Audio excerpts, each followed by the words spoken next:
Yo, what is going on, everybody? Welcome into the show. You're watching Philadelphia Eagles Now. My name is Chase Sr., and no matter where you are or how you're tuned in, thank you so much for making today's live show a part of your day.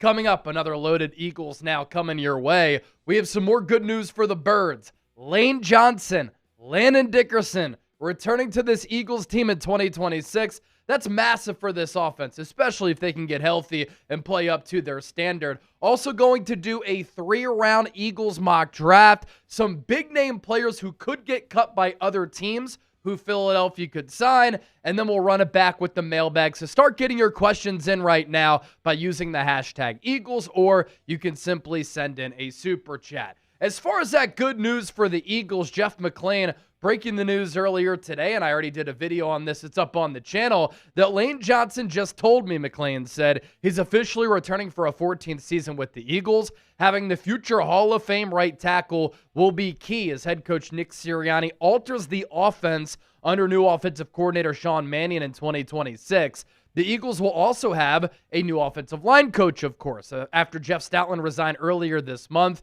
Lane Johnson will lead a group that has had only one positional coach in the NFL. Chris Cooper will be taking over responsibilities as this scheme is likely to change.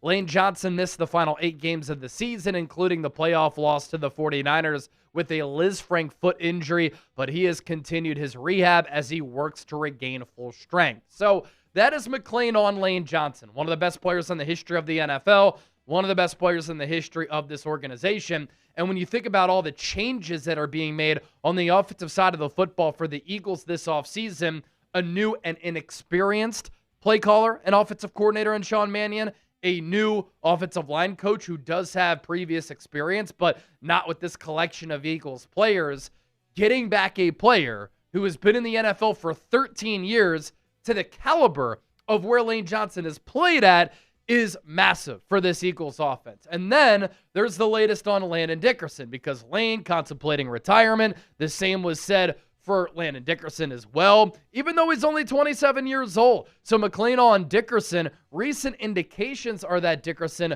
will return for his 6th season. The Eagles will likely have a clear understanding of his plans ahead of next week's NFL Combine, when Sirianni and general manager Howie Roseman are expected to be available to reporters in Indianapolis, and we will be there in Indy talking to Howie and talking to Nick. So that was McLane reporting on Dickerson.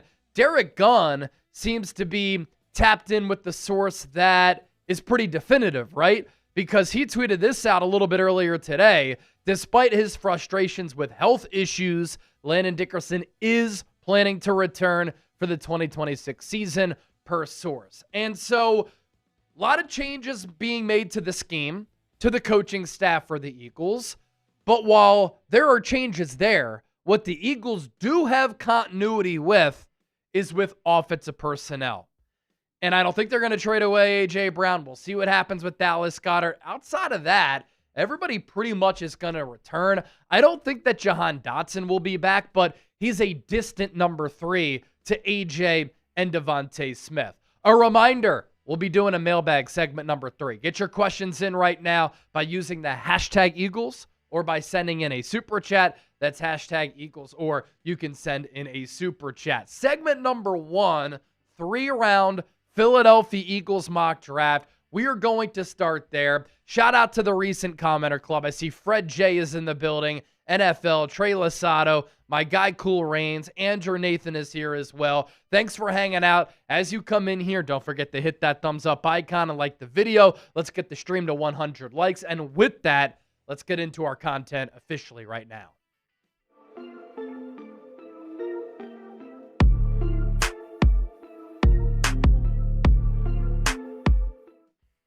Here we go. Welcome into the show. You're watching Philadelphia Eagles Now. My name is Chase Sr., and as always, no matter where you are, how you're tuned in, thank you so much for making today's show a part of your day. Coming up, I'm going to react to a 3-round NFL mock draft from Pro Football Focus. A lot of thoughts on the prospects who would be coming to Philadelphia with these 4 selections. Who do the Eagles select? We'll get to that. But let's first set the foundation by taking a look at the Eagles' 2026 draft picks. Howie Roseman loaded up once again with 8 selections, all of which inside the first 5 rounds. So the Eagles have their own first-round pick, their own second-round pick. They get a third-round pick from the Jets for that Hassan Reddick trade, a third-round compensatory pick, their own fourth, another comp pick in the fourth, a fifth, and then a projected compensatory pick in the 5th round as well. So let's begin here with the Eagles on the clock with the 23rd overall selection in the 2026 NFL Draft, which this year is going to be in Pittsburgh. And what does Howie Roseman do?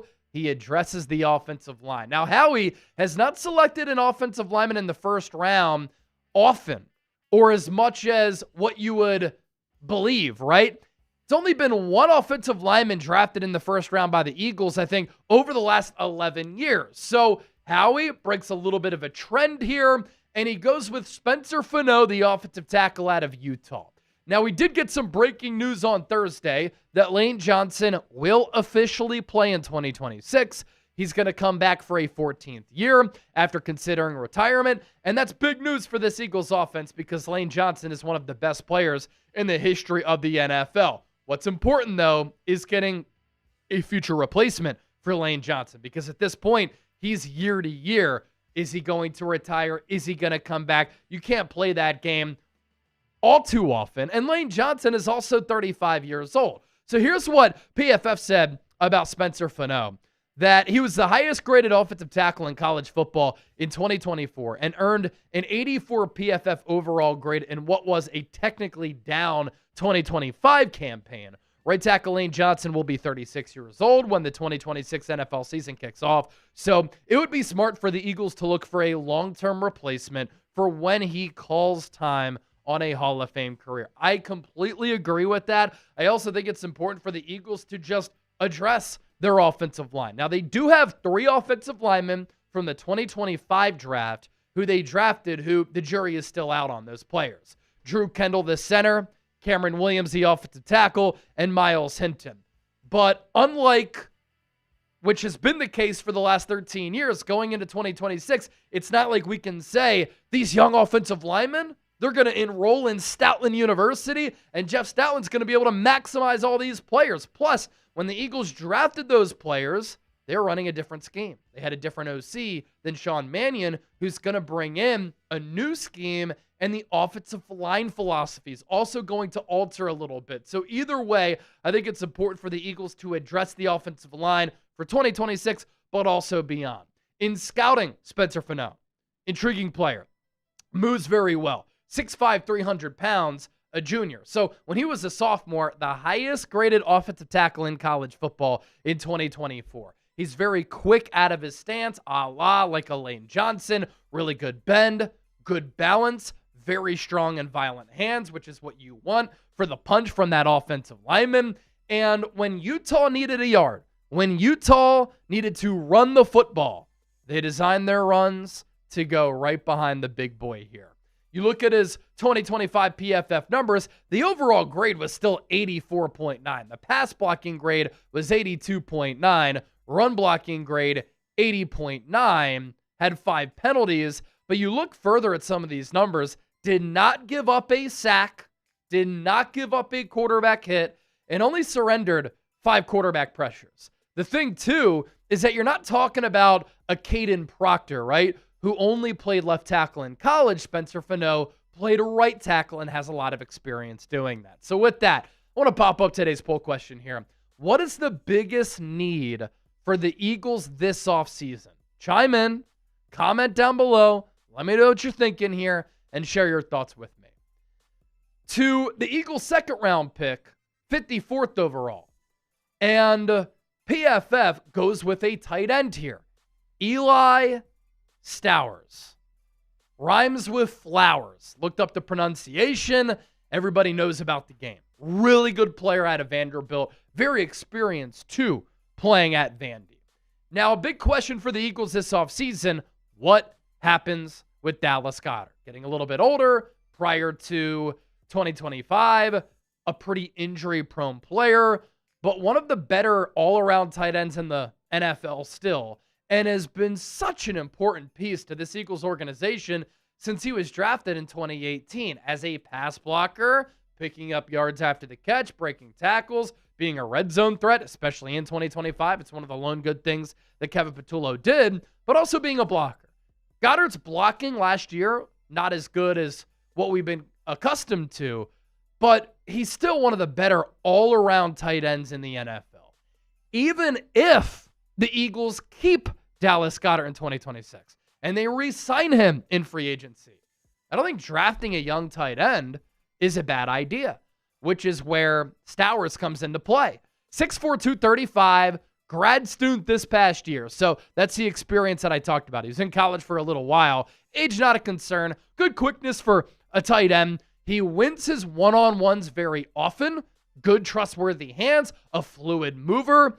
In space, he's really good. In traffic, he's not great, and sometimes he can struggle there. His numbers in 2025, very good. He was targeted 85 times by Diego Pavia, 62 catches, 769 yards, 12.4 yards per catch, 4 touchdowns, and 4 drops. Started his career at Texas A&M, did not play there much, only 2 games played, had no stats, transferred to New Mexico State, and then his final 2 years at Vanderbilt, where I thought he progressed and really made some improvements, only had 1 drop in 2024 with really good production there.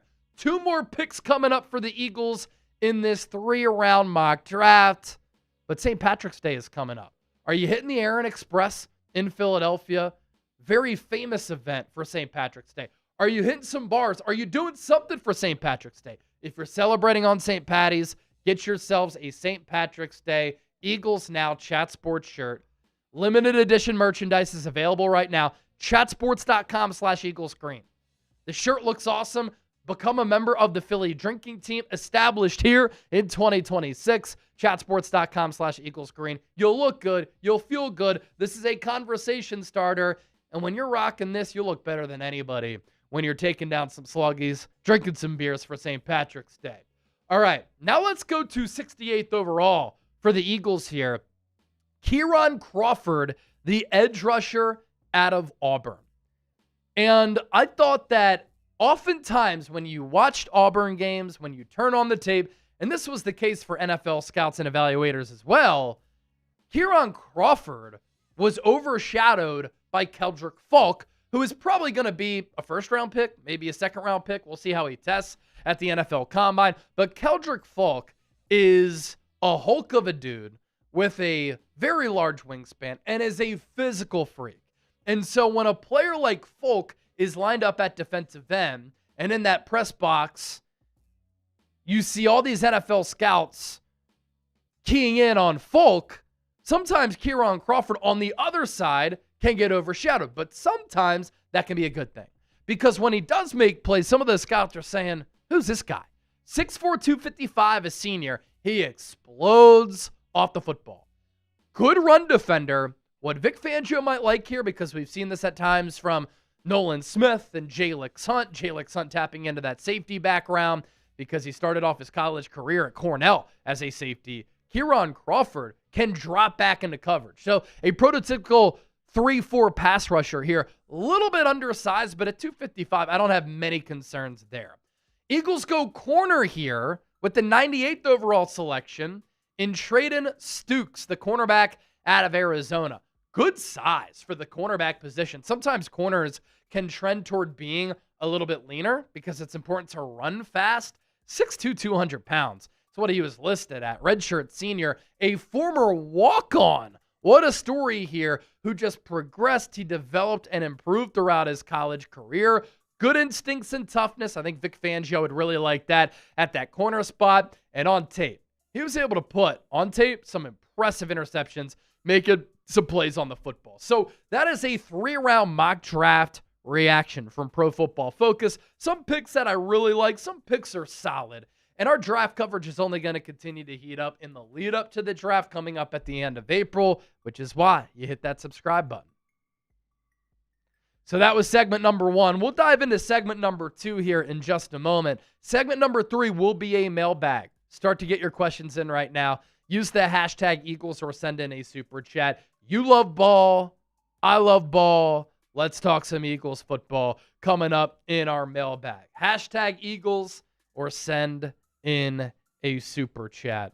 And that'll be segment number 3. And shout out to y'all. We got a bunch of questions already, so good stuff. Some of it, Viking Bravo's getting in there with a bunch of questions. I see my guy Peter Thurman hanging out in the chat as Let's well. go. So shout out to you guys. Keep getting those questions in.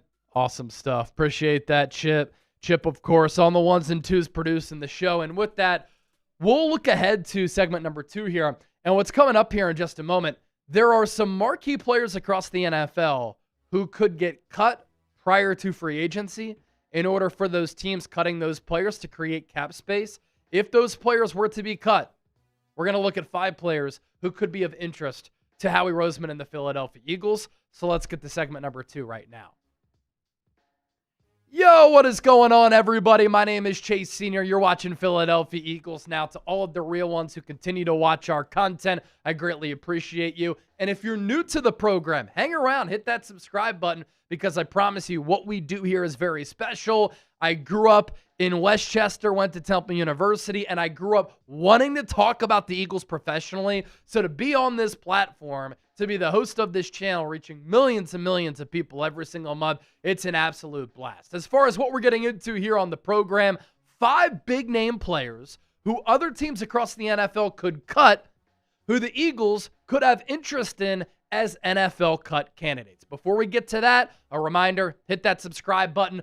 We're going to be in Indianapolis this upcoming week for the NFL Scouting Combine. Nick Sirianni, Howie Roseman will speak with the media, so we'll have those interviews put up on the channel. Exclusive content. Also, we're going to catch up with some NFL insiders, some people who dive into the tape. We'll talk with some NFL draft prospects as well. The Combine is pretty much a job conference for the NFL. A lot of news and a lot of rumors will be going around Indy, and we have you covered every day next week and every day year-round for that matter. Okay. Let's take a look at our cap cut free agency targets here. Players who could get cut by teams across the NFL who the Eagles could show some interest in. And one player who I'd absolutely love to see in the midnight green, Denzel Ward, the cornerback of the Cleveland Browns. He has put together a really good career, first-round pick out of Ohio State, and in 8 years with Cleveland, he has been to the Pro Bowl 5 times. He has played, I think, 110 games in the regular season in his career. Denzel Ward has 104 pass breakups, nearly a PBU per game for Ward. That number of 104 pass breakups, the most for a Cleveland Brown in franchise history since the statistic started to get recognized and tracked all the way back in 1991. A reason why he could get cut, it's not really to me because he's on the decline, even though he's 29 years old. It all comes down to financials here. And the Deshaun Watson contract really hurting Cleveland here. So Denzel Ward has a $32.9 million cap hit for 2026. And if the Browns were to cut him post-June 1, it would save $20 million in cap space for a team that is a little bit cash-strapped and is welcoming in a new head coach in Todd Monken, the former offensive coordinator for the Baltimore Ravens. The one consistent and constant with Ward, just make a plays on the football, man. Now, his 2025 season, a little bit down. Maybe that could be beneficial for Philadelphia because they wouldn't have to sign him to a lucrative contract or a contract that would be as lucrative as it would have been after the 2024 season if you were let go. But still, this past season, he was very solid. 9 pass breakups and a pick. Keep in mind that Browns defense was not getting helped at all by that Browns offense. In 2024, 49 tackles for D. Ward, 19 PBUs, 2 interceptions, and 1 forced fumble. And then in the 2 previous years, 11 PBUs and 15 PBUs. Instincts, being able to read the eyes of the quarterback, being able to decipher what the receiver is going to do. This is a smart, savvy, experienced veteran player who moves very quickly laterally and would be a wonderful addition to this Eagles team. And what Ward would do, address the Eagles' need for a cornerback 2 opposite of Quinyon Mitchell on the outside. Some people get confused and say, what, Cooper DeJean isn't corner 2? Like, technically speaking, yes, he's one of the best defenders in the sport. He was an all-pro, but on the inside. corner 2, corner 1 would be outside corners, right? So Quinyon on one side, Denzel Ward on the other side, Cooper DeJean in the slot. That would give the Eagles probably the best cornerback trio in the National Football League. Player number 2 here, a player who a lot of people are familiar with, Mekhi Becton, offensive guard for the Los Angeles Chargers. Left the Eagles after winning a Super Bowl in 2024, signed a 2-year, $20 million contract with Los Angeles, and it never worked out. He wasn't happy there, wasn't a scheme fit. He dealt with some injuries, and a Chargers team led by Jim Harbaugh, who loves prioritizing the offensive line. He looks at offensive linemen as weapons. Just wasn't really content or happy with what Becton brought to the table. And NFL.com's write-up on Becton really goes to show you his struggles, but also the financials here at play. So the Chargers signed Becton to a 2-year, $20 million deal last March, as I said. Unfortunately, they just watched him struggle through 14 starts in 2025. He earned PFF's second worst overall grade, 38.7, worst run blocking grade, 35.5, among 67 guards with 500-plus snaps. Cutting Becton would save $9.7 million against the cap for the Chargers. And while the Chargers have plenty of space, that's a hard chunk of change to pass up given Becton's play last year. They'll be getting both tackles, Joe Alt and Rashawn Slater, back next year and should probably look for a new answer on the inside. A fair question here. If the Eagles were to sign Mekhi Becton, and if he were to get cut by the Los Angeles Chargers to save the Chargers nearly $10 million, Becton played really well for the Eagles in 2024. But under Sean Mannion, with this new offensive scheme, which is coming from the likes of Kyle Shanahan, Sean McVay, and Matt LaFleur, does Mekhi Becton fit what the Eagles want to do with their offensive line philosophy, with the scheme, with the technique, and with the scheme? He might not. He might be too big of a player to play in this type of system. And he's coming off a year in which he was awful. Now, what is interesting is that the one great year that Becton had was with the Eagles. That was also with Jeff Stoutland, though. So his overall PFF grade, 35.7, pass blocking grade, 45.2, run blocking grade, 34.3, 3 sacks allowed, not bad. 5 penalties, also not bad. But those numbers just not as good as what Becton did in 2024. And Saquon had a lot of success running behind Becton. I mean, a road grader and a mauler in the ground game. His PFF grade, 75.3 in 2024. Pass blocking grade, 64.2.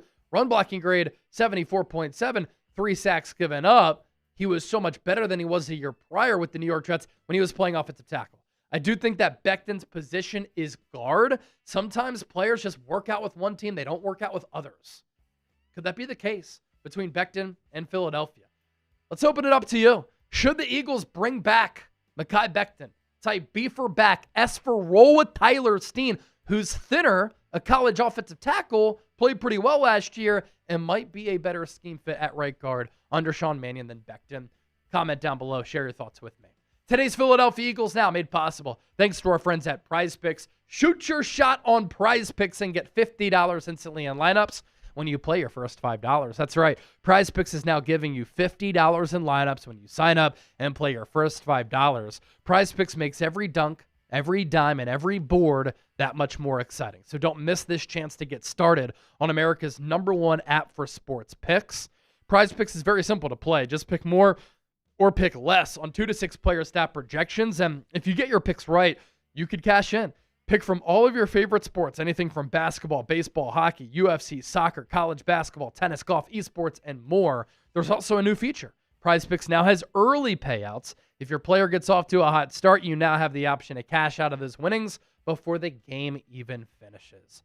3-pick power play for the upcoming 2026 NFL season. Let's go with Myles Garrett, more on the sack number. Saquon Barkley, more on the rushing yards number as he bounces back. And then Justin Jefferson, more than 7.5 receiving touchdowns. Download the Prize Picks app today. Use the code CLNS to get $50 in lineups after you play your first $5 lineup. That's code CLNS to get $50 in lineups after you play your first $5 lineup. Prize Picks. It's good to be right. Cap cut free agency target number 3. Curtis Samuel, the wide receiver. for the Buffalo Bills, who a lot of people are familiar with how Curtis Samuel played with the Washington Commanders. The Bills right now are currently over the salary cap. If they cut Curtis Samuel, they save $6 million in cap space to give themselves some more breathing room with Brandon Beane and Joe Brady now teaming up as Brady takes over for Sean McDermott at head coach. And why I am listing Curtis Samuel here, if the Eagles were to let Jahan Dotson go, does Curtis Samuel become a pretty good wide receiver 3 option for the Eagles alongside A.J. Brown and DeVonta Smith? Personally, I'd rather the Eagles draft and develop a young wideout, give Darius Cooper some chances, but Samuel is a veteran who has played some really good football, only played 6 games in 2025. He's been injured over the last few years, only 9 targets and 7 catches for 81 yards. He did stay somewhat healthy in 2024, but the number's not great. 31 catches, 253 yards, 1 touchdown and a drop. But with Washington, a solid player. Is he a number 1? No. Number 2? No. Number 3, number 4? Yeah, I think he is. And not a bad veteran option if the Eagles wanted to bring him in for cheap, more than 600 yards in 2023 and in 2022 with Washington. A better wide receiver option for the Eagles could be Michael Pittman, who's still young, who's played at a very high level at times in his NFL career. That's why he cashed in a few years ago. But the financials here for Indy don't make a lot of sense, especially if they want to prioritize signing Alec Pierce. Pittman has a $29 million cap hit in 2026, and a release creates $24 million for Chris Ballard and company. And there's only $5 million in dead money if the Colts were to cut Michael Pittman. So they create $24 million. The cap hit is 29, and there's only $5 million in dead money for Michael Pittman. That kind of seems like a no-brainer, and he's been a very productive player throughout his career. This past year had a career high in touchdowns caught. And then lastly, for the defending Super Bowl champion Seattle Seahawks, they've got a lot of decisions to make, which players to keep, which players to let walk. Uchenna Nwosu is on the roster, and he is under contract for 2026. But Mike Macdonald, it just seems like what he touches on defense turns into gold, and maybe Seattle could survive without Uchenna Nwosu. So the Seahawks do have the 6th most cap space in the NFL going into this offseason. But if they were to cut Nwosu, it would create $11.4 million in cap room. And if you open that up, maybe it opens up an opportunity for them to pay Kenneth Walker, their really good running back, or Rashid Shaheed, somebody else who they really want to retain on offense, knowing that Mike Macdonald has a very deep defense, and he can really develop and maximize players on that side of the ball. Nwosu had that pick 6 against Drake May and the New England Patriots to really dot the exclamation point for Seattle in Super Bowl 60 a couple of weeks ago at Levi Stadium in Santa Clara. He did have a really good year. He has had some injury problems, 2024, 2023. He combined to only play 12 games. This year, he did stay healthy, and I thought he played very well for a loaded Seahawks defense that could really get after the quarterback. But Nwosu can get after the quarterback, and right now the Eagles only have 2 pass rushers under contract, Nolan Smith and Jalix Hunt. So which of these players interests you the most? Show me that you know ball. I want you to be bold. I want you to have an opinion. I want you to have a voice on this show. So comment right now. Let's take a look at what people are saying. Delta, Eagles got to work on man coverage. Western, bring in Romeo Doubs for wide receiver 3. I talked about him last week. That would be a great addition. Might get paid, though. Carol Hosey, Zachariah Branch available in the draft. I had him going to the Eagles in my mock. I do like that.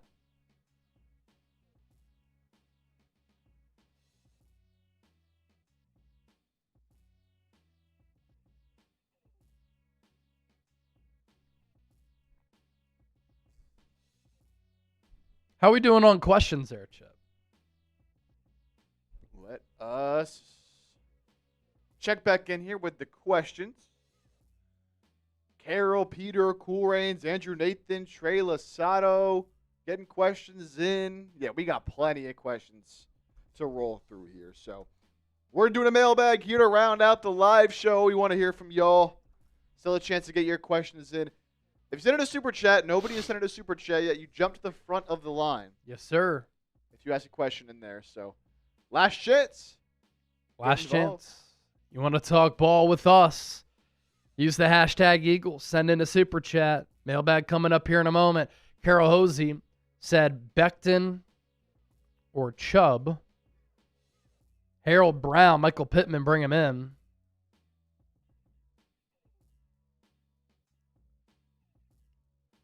Delta, Quinney gets burned a lot for an elite cornerback. No, he doesn't. I don't know what games you were watching the last 2 years. Somebody said it best the other day. Every corner gets beat. It just happens. That's how it happens. The wide receiver talent is too good. All right, let's get to our mailbag here. Hashtag Eagles. Send in a super chat. Hashtag Eagles. Send in a super chat. You've got questions. I've got answers. Let's do it. Mailbag coming up here in just a second.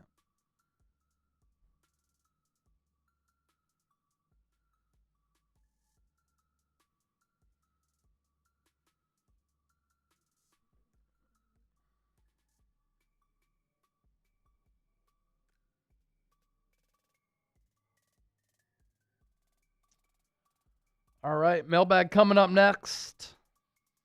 Thanks for hanging out here with us. Let's take your questions right now. It's mailbag time here on Philadelphia Eagles Now. My name is Chase Senior. You've got questions. I've got answers. Always enjoy opening up the floor and taking all of the questions from our loyal subscribers and our real ones here on the show, talking all things Eagles, because that is what we do every single day, year-round, right here on the program. And let's get started with our guy, Cool Rains, diehard Eagles fan, tuned in from Australia, with Landon Dickerson and Elaine Johnson coming back.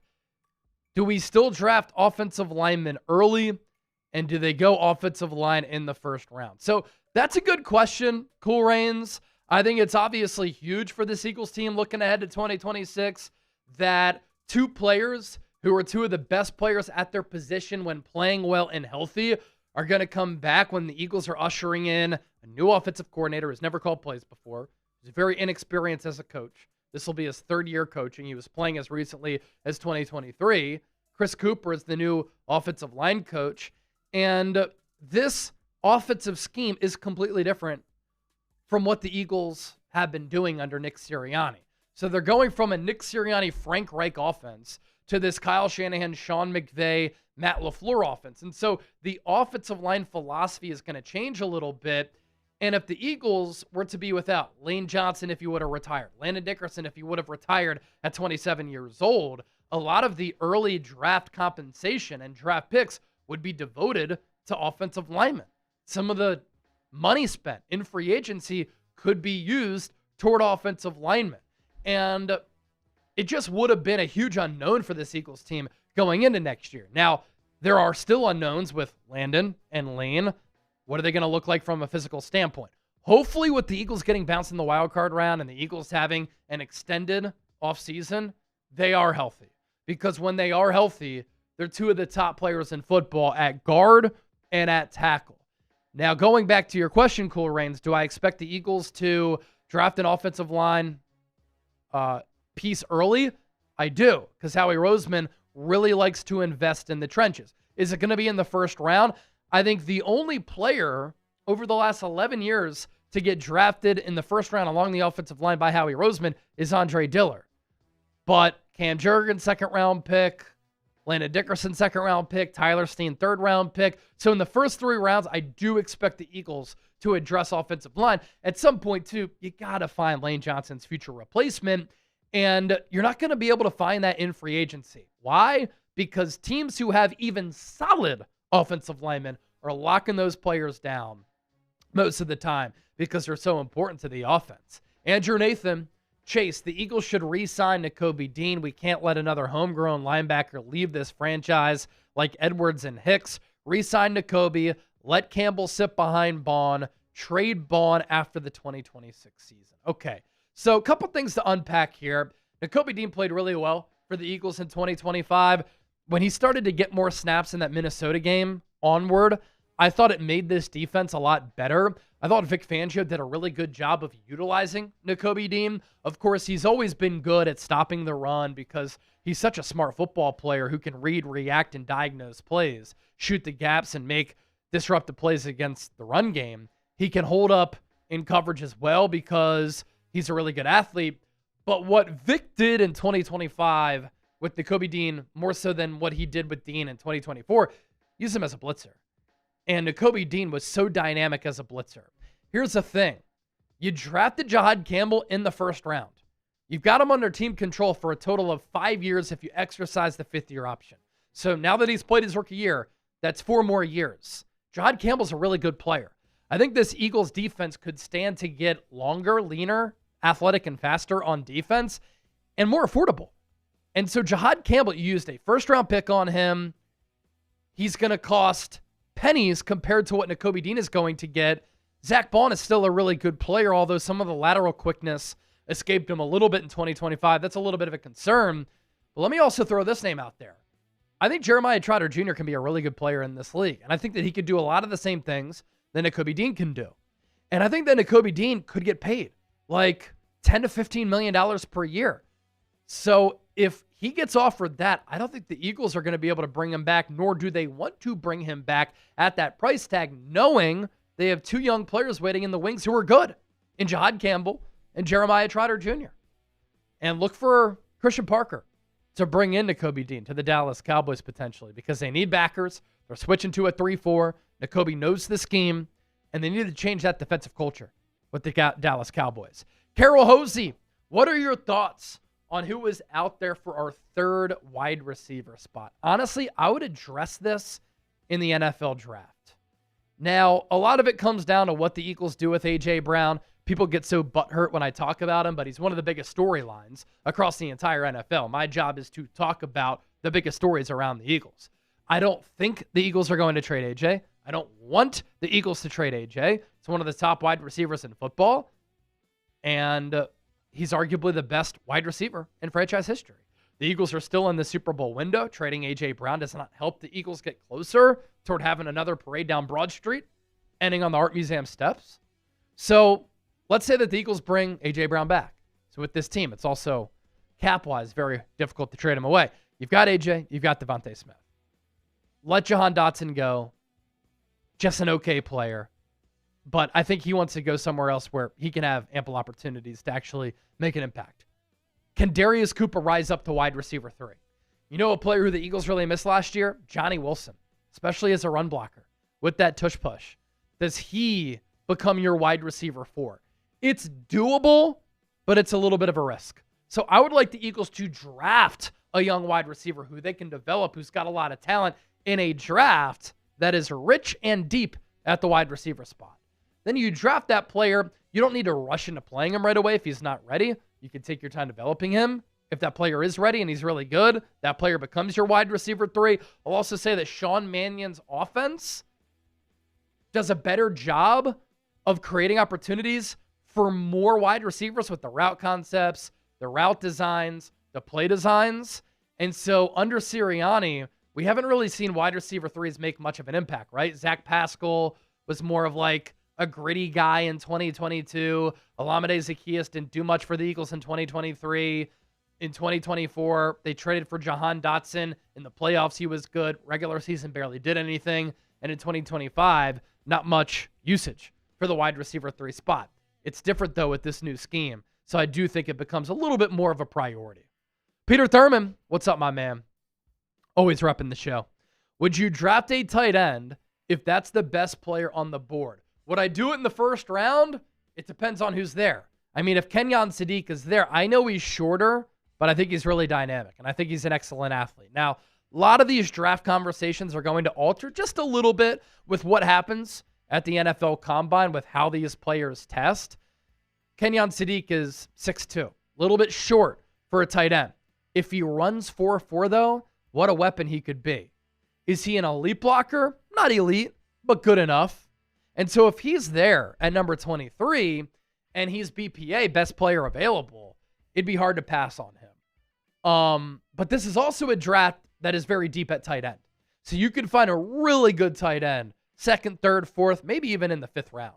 Currently rebranding. What about Kyle Pitts? Is he open? He is a free agent. He's only 25 years old, even though it feels as though he's been in the league for a very long time. He's from the Philadelphia area.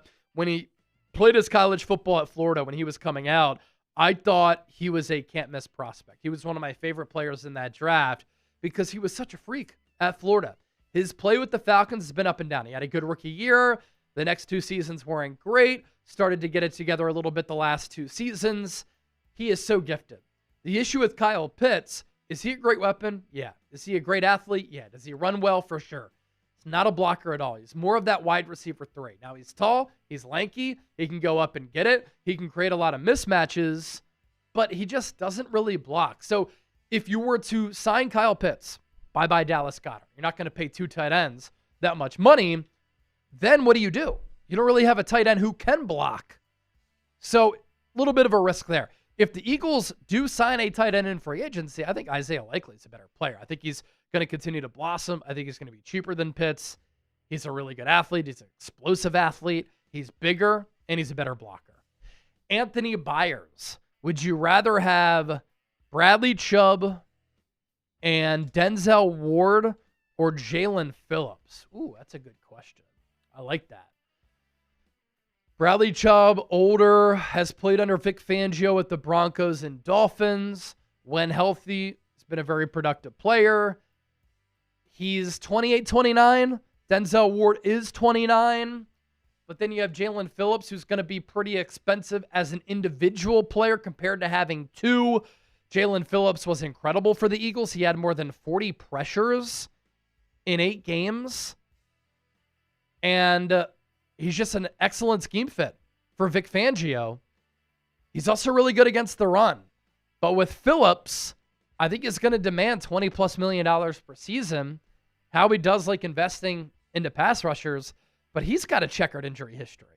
Medically retired in college, and then in the NFL, torn ACL and torn Achilles. But you think about how well he played for the Eagles. It's tough to pass up. I might go Phillips over Chubb and Ward. But that's a good question that a lot of people can debate down in the comment section right now. You know what's not debatable? How awesome our Philly drinking team shirts are. We launched these so that you can get geared up for St. Patrick's Day, rep Philadelphia football, but also rep the show and look good when you're bar hopping for St. Patrick's Day, or if you're just chilling at the crib with a nice pint of Guinness. St. Patrick's Day merchandise available now. The shirts are comfortable. The design is awesome, and they're very affordable. So get yours now, chatsports.com/EaglesGreen. This is a shirt that you can wear every single year on St. Patrick's Day. Plus, the Eagles rock Kelly green. So become a member of the Philly drinking team right now. NFL Simverse. Maxx Crosby, period. A.J. Brown is close, but I don't want to trade him. Don't re-sign Jalen Phillips. Trade for Maxx Crosby. Trade Nolan Smith or Jalix Hunt to be that new starter at edge for us. So I love Maxx Crosby as a player. I love the way that Maxx Crosby plays the game of football. Since coming into the NFL, he's been one of the most productive pass rushers in the game. He's excellent at getting after the quarterback. He's elite at stopping the run as well. His TFL numbers have been awesome throughout his career. He plays the game the right way. He wears his heart on his sleeve. He plays with a lot of toughness, a lot of emotion, a lot of swagger. And he would be a perfect player for this Eagles team and the perfect Philadelphia Eagle. But trading for Maxx Crosby does come with some concerns. I know that the asking price right now is 2 first-round picks. No chance I'm giving up 2 first-round picks for Maxx Crosby. Now, 1, I'd think about it. But here's the thing. He's in his late 20s. He's had some knee issues. And the cap hit is one of the top 5 highest cap hits in the NFL. So you'd have to give up a lot. You'd have to pay him a lot. And what are you trading away? Are you trading away Nolan Smith, who wouldn't cost nearly as much as Maxx Crosby? Would you trade away a Jalix Hunt? Well, Jalix and Nolan have really developed for this Eagles team. And are they elite pass rushers? No, but they're very good. And you could probably get them at somewhere in the neighborhood of $20 million per year, whereas Crosby's cap hit is like $35, $36 million. So We'll interview Howie Roseman next week at the NFL Combine. He's going to be asked about this. And he's not going to be able to talk about Maxx Crosby specifically, but we'll be able to gauge his interest in making a move like this because last year we asked him about Myles Garrett, and he did say, we'll do anything to improve our football team. So Howie's always hunting, trying to improve the roster. Crank Show legend, cranking it here on the show. How do you feel about maybe trying to bring in Romeo Doubs? I like Romeo Doubs a lot. Of course, he played for the Green Bay Packers and has played under Sean Mannion. He would know this offense. He would be an excellent wide receiver 3. He does primarily play on the outside, but I actually think that could be advantageous for the Eagles because then you could have A.J. Brown, Romeo Doubs on the outside. Can you imagine the mismatches that DeVonta Smith can cause in the slot? I mean, Jackson Smith and Jigba won Offensive Player of the Year and led the NFL in receiving, and he was a nightmarish matchup for defenses out of the slot. DeVonta Smith is just as talented, if not more talented, than Romeo Doubs. I've been saying this for months at this point, and I'm glad other people are taking notice of this. Now, Doubs has never surpassed 724 yards in his career, but he's got good size, 6'2", well over 200 pounds. He runs in the 4.4s. He's a really good route runner. He can make explosive plays downfield, and him knowing the scheme, I think, would be very beneficial. So it's a lighter wide receiver market in free agency that could elevate the price tag potentially for Romeo Doubs. So we got to keep our eyes on that. Trey Losado, what are your early NFC, AFC predictions this upcoming season? #GoBirds. In the AFC, if Bo Nix can stay healthy, I think the Denver Broncos are a good choice. The Los Angeles Chargers, if Justin Herbert doesn't piss down his leg in the playoffs, but I like Mike McDaniel being the offensive coordinator there. If C.J. Stroud can just play good, that Texans team is extremely scary. You got to throw the New England Patriots in there, but they got to make improvements along the offensive line. And I would cut Stephon Diggs to save some money there. If I'm New England, I think he's got a $20 million cap hit, and I think they need to get better at wide receiver. So those are some teams in the AFC. You got to throw in Jacksonville. You have to look at Buffalo, Kansas City, of course, with Patrick Mahomes coming back whenever he does come back, and then Lamar Jackson and the Baltimore Ravens. Like Declan Doyle, the new OC there. I know he's young, but he comes from the Ben Johnson tree. I'm intrigued to see what he can do, and I like Jesse Minter, the head coaching hiring there. In the NFC, Eagles are going to be in play. Seattle, the Rams, the 49ers, the Packers. Did the Cowboys get better on defense? If they do with Christian Parker, that offense is pretty scary if they retain George Pickens. So Chicago, another intriguing team there. Both conferences are very, very deep, which is a good thing for the NFL. All right, good mailbag right there. Who is one player the Eagles should target this upcoming offseason? Some might say Maxx Crosby. Others might say Romeo Doubs. Let me know. Word up.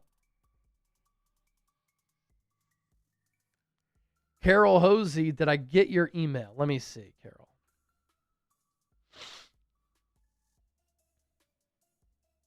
What did you say, Carol?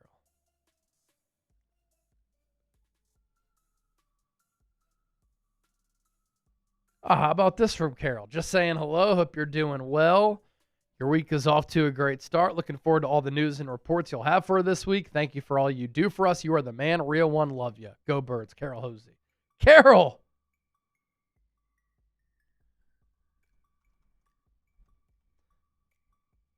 Boom. Just sent you an email back. Appreciate that. All right, myself and Chip, we are going to sign off. Another great Eagles Now live show in the books. We will be in Indianapolis next week for the NFL Combine. We are just in San Francisco for the Super Bowl. Our goal, to provide Eagles fans with the best coverage. We're going to continue to do that. Thank you for watching the show. Have a great weekend. Be on the lookout for all of our content, and we'll catch you soon.